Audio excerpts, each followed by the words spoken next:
शालू और प्रीति एक घर की दो बहुएं थी। बड़ी शालू नौकरी करती तो छोटी प्रीति घर संभालती।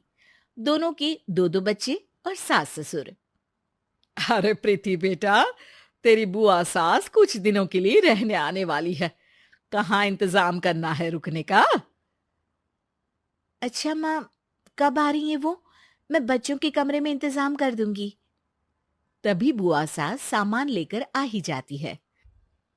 अरे जीजी, आप तो परसों आने वाली थी। हम अभी आपकी ही बातें कर रहे थे। हाँ हाँ, सुना मैंने। तू बोल रही थी कि मुझे कहाँ एडजस्ट करना है, वैसे ही जैसे तू माँ को एडजस्ट करती थी। बेचारी एडजस्टमेंट में ही चली गई। और ये जो हार तूने पहना है ना, वो मुझे देने वाली थी। तभी बड़ी बहू शालू आ जाती है। नमस्ते बुआ जी। ये हार तो माँ जी को दादी सा ने ये बोलकर अपने अंतिम समय में दे दिया था कि भगवान तेरे जैसी बहू सबको दे। वो बहुत खुश रहती थी मां जी के पास। बुआ सास बात बदलती हुए कहती है। हाँ हाँ, जा चाय लेकर आ। कोई ये तो नहीं कह रहा कि बुआ जी थक गई होंगी, चाय पी लो। छोटी बहू चाय बनाने के लिए किचन में जाती है, जिसके पीछे बड़ी भी चली जाती है।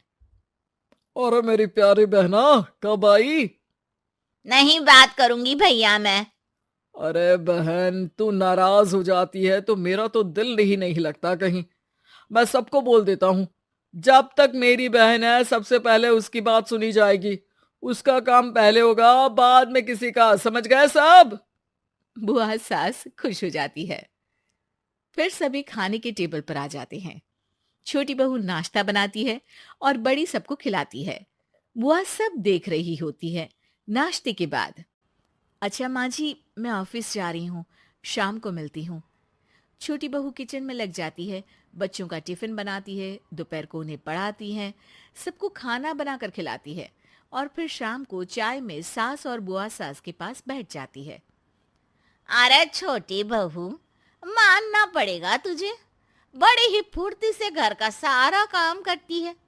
अपने बच्चों के साथ साथ बड़ी के बच्चों को भी संभालना आसान नहीं है। शुक्रिया बुआ, लेकिन हर किसी के साथ मिलकर काम का तो पता ही नहीं चलता। सबके साथ? मुझे तो तेरे साथ कोई ना दिखा।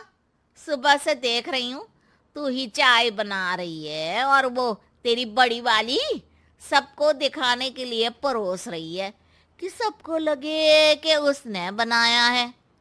अरे रे रे रे, कितना थक जाती है तू। और वो मैडम बनकर निकल जाती है। नहीं नहीं बुआ जी, ऐसा कुछ भी नहीं है। दीदी सुबह से उठकर माँ जी के मंदिर की तैयारी, घर की झाड़ पोछ और किचन में सबको परोसने के साथ बच्चों को तैयार करती है। हाँ, पर तू तो पूरा किचन देखती है ना, वो क्या पागल बना रही है वो तुझे?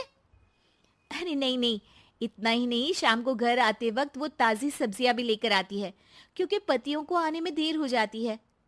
फिर ऑफिस में भी तो सारा दिन काम करती है। रात के खाने में फिर किचन में लग जाती है।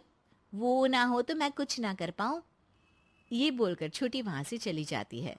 फिर बड़ी शाम को ऑफिस से आती है। अरे प्रीति, ये सब्जी ले ले और पैकेट में तेरे फेवरेट सिंगर की सीडी है, वो भी निकाल लेना। मैं चेंज करके आ रही हूँ। फिर बुआ की तरफ देखकर कहती है, कैसी है बुआ जी?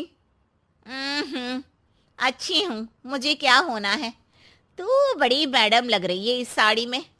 बेचारी छोटी को तो फुर्सत ही नहीं मिलती बाल भी झाड़ने को। बता रही थी आज मुझे कि कितनी परेशानी होती है उसे सारा दिन। हाँ बुआ जी, ठीक बोल रही हो आप। घर दिखना आसान नहीं है। 4 बच्चों को संभालना, उनको पढ़ाना लिखाना, इतने लोगों की फरमाइश में हर किसी के लिए अलग अलग व्यंजन बनाना सब करती है मेरी प्रीति। तो कहाँ मौका मिलता होगा। अच्छा, बाद में मिलती हूँ। ये कहकर शालू वहां से चली जाती है। सास सब सुन रही होती है। वो बुआ सास के पास जाती है। अरे जी जी, कहाँ दो दो बहुओं के बीच पीसी पड़ी हो। मुझे देखो कितनी मौज है, कभी बड़ी के पास तो कभी छोटी के पास। दोनों को अलग करके रखा है। ना बड़ी छोटी की शक्ल देखे ना छोटी बड़ी की, और दोनों के बीच में मैं मलाई खाती हूँ। तभी वहां छोटी बहू आ जाती है। माँ जी ये लीजिए दवाई, और हाँ, मलाई खाने का सोचिएगा भी मत। आपको पता है ना, डॉक्टर ने आपको मलाई खाने से मना किया है। सास भी बहू की बात को समझकर मुस्कुराने लगती है। अरे नहीं नहीं, मैं तो इस जिंदगी में ऐसी मलाई खाने की सोचूं भी ना। बुआ सास समझ नहीं पाती कि दोनों सास बहू कैसे उसी के सामने उसी का मजाक उड़ा रही हैं। लेकिन फिर बुआ सास हार नहीं मानती। अगली दोपहर किचन में जाकर छोटी से कहते हैं, सचमुच तुझे देखकर तो दया ही आती है मुझे। क्यों बुआ जी, मैं क्या इतनी बेचारी सी लगती हूँ? अरे नहीं नहीं, मैं तो ये बोल रही थी कि कितना काम करती है तू। नहीं बुआ जी, दीदी मुझे सुबह जबरदस्ती चाय और नाश्ता ना कराए तो मैं तो सारा दिन भूखी रह जाती।